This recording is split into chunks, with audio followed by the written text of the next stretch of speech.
ប្រលឹងខ្ញុំកំពុងវងវែងក្នុងភៀមងងិនមិនដឹងថាដើរទៅតាមផ្លូវណាពន្លឺនៃជើឆ្កាងសេរីរុងរឿងនៃត្រង់បានចែងចាំងពន្លឺយ៉ាងត្រចង់ដល់ខ្ញុំអំពើបាំដអាក្រង់ហើយច្រើននៃខ្ញុំត្រូវបានសំមានដោយព្រះលោហិនព្រះគ្រីដោយក្តីស្រឡាញ់អើចោះនឹងព្រះគុណអស្ចារ្យខ្ញុំបានកើតជាថ្មីក្នុងព្រះអង្គដោយគ្មានព្រះគុណព្រះខ្ញុំមិនអាចឈរងមកដោយគ្មានសេចក្តីស្រឡាញ់នឹងអំណាចនៃឈើឆ្កាងខ្ញុំមិនអាចឈរងមកដោយគ្មានព្រះគុណព្រះខ្ញុំមិនអាចឈរងមកដោយគ្មានសេចក្តីស្រឡាញ់នឹងព្រះគុណអស្ចារ្យខ្ញុំមិនអាចឈរងមក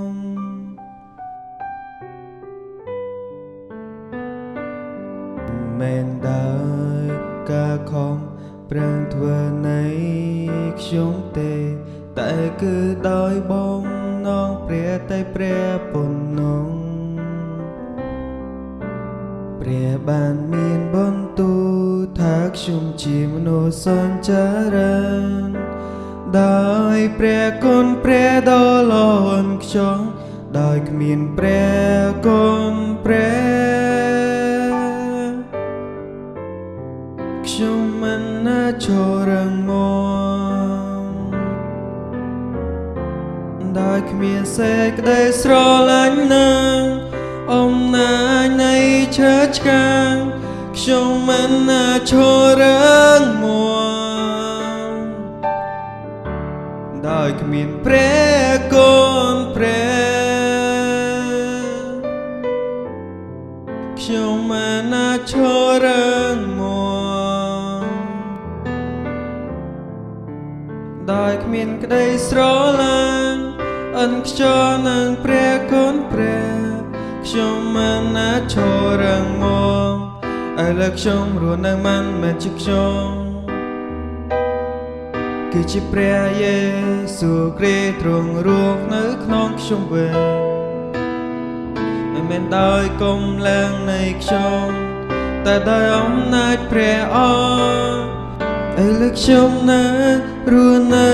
ជាមួយព្រះដោយព្រះគុណបំណង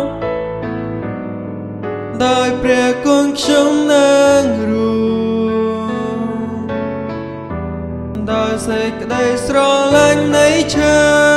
ឆ្កាងនឹងអំណាចនៃព្រះខ្ញុំនឹងឈរងមកដោយព្រះគុណនៃព្រះដោយព្រះគុណខ្ញុំនឹងរស់ដោយក្តីស្រ